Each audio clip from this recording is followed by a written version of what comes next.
to Storytime. My name is Miss Savannah. I'm the Children's Coordinator here at Sam T. Wilson Public Library, and I have two great stories to share with you today. So excited that you're tuning in. Our first story is called The Adventures of Beagle, the Unimaginary Friend. Look at Beagle. It's kind of funny looking. Well, interesting looking,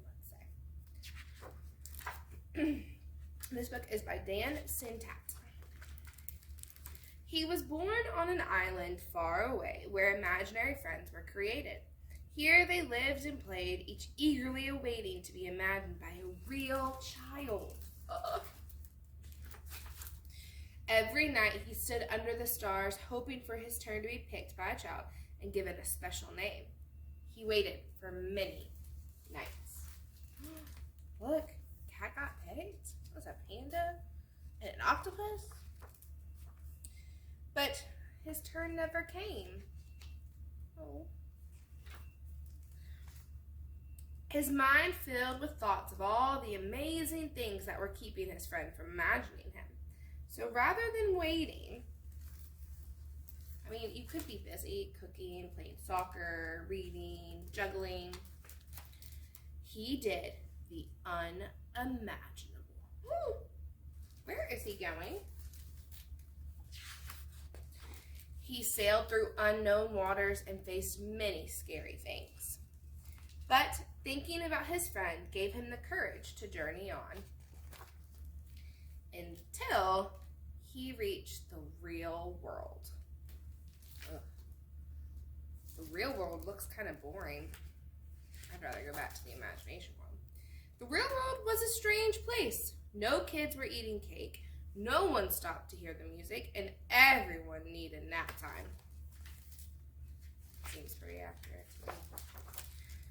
Then he finally saw something familiar, so he followed. He had a good feeling about this place, but he looked everywhere, and he could not find his friend.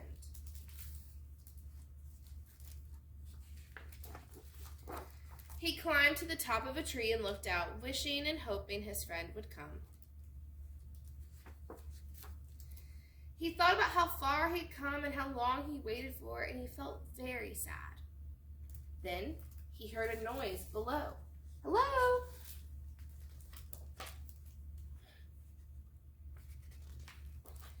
Her face was friendly and familiar, and there was something about her that just felt right.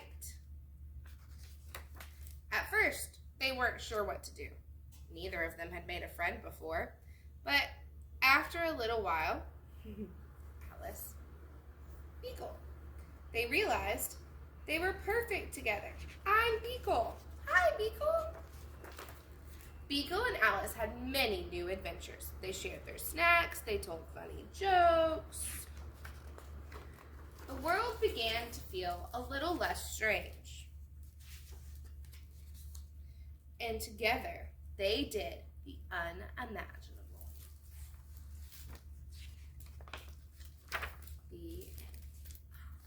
Beagle seems like such a good friend. I want a Beagle. Would you imagine a Beagle? I think that'd be cool. Our next story is Adrian Simcox does not have a horse. Simply not. That looks like a horse to me. Adrian Simcox sits by himself, probably daydreaming again. Do you daydream? I do sometimes.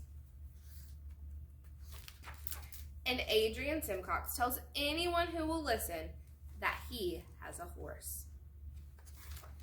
Some kids believe him, but I don't. He lives in town like me, and I know you can't have a horse in town. Where would he put it? I ask. Jamie at recess. Jamie said Adrian lives with his grandpa, and their house is very small, and there's hardly any yard. She said, the horse goes to the country sometimes. That's what Adrian said. Ha! Jamie will believe anything. No way. I told my mom about Adrian's horse and how he definitely does not have one. She said. And how would you know, Miss Smarty Pants? Because I know. Adrian Simcox does not have a horse. Adrian Simcox got the free lunch at school. His shoes have holes. And Kelsey told me her cousin has a horse and it's super expensive.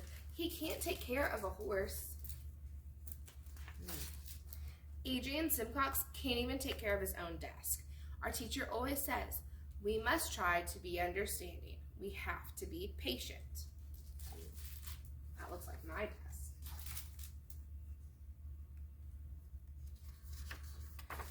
But I was tired of being patient with Adrian Simcox and tired of trying to understand why he kept telling everybody he had a horse when he did not. The next day by the swings, he was telling a bunch of little kids about his beautiful horse and its white coat and golden mane, saying she's the biggest, brownest eyes of any horse anywhere. So I yelled from the monkey bars, he's lying. Adrian Simcox does not have a horse. Even though I was upside down, I could see that made Adrian Simcox really sad. That night, I told my mother about how Adrian was lying his horse again. And she said, Chloe, it's time to take Chompers for his walk. A little dog is a perfectly normal pet to have in town. Mom walked even faster than usual, so I had to run with Chompers to keep up. When she got to the corner where we always turn left, she turned right. Why are we going over here? I asked. Chompers loved it, but I didn't. All the houses looked like they might fall down, and even though it wasn't trash day, it looked like it was. But Mom kept walking. When someone said evening, she said evening right back. Then I saw him. Adrian Simcox, a little house down the street. I stopped walking Chompers. Kept pulling. That's Adrian Simcox, I said. Yes, I know. I met his grandpa at the back-to-school picnic. Now come on, said Mom. It was the tiniest house I ever saw. It was like half of our house. Mom started talking to Adrian's grandpa, and Adrian said, I like your dog. Chompers pulled the leash from my hand and went over and licked Adrian Simcox right on the face. I could see the backyard. It was no place for a horse, that's for sure. I could feel some words coming up in my throat and tangling in there, like when I swallowed something and went down the wrong pipe.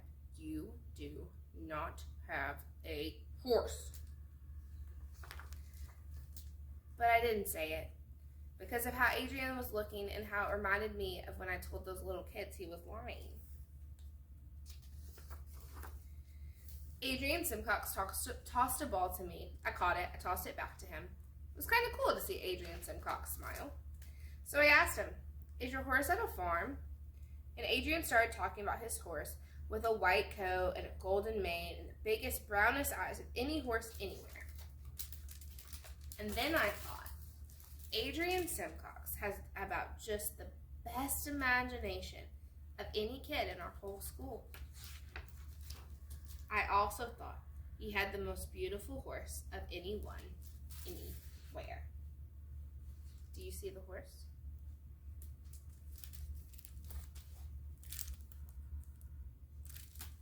Sometimes people aren't what we think they are, and sometimes people have a good reason for telling us what they tell us. I hope you enjoyed both of these stories as part of our summer reading program, All Together Now, celebrating kindness and community. See you next time for another great story time. Hope to see you at the library soon.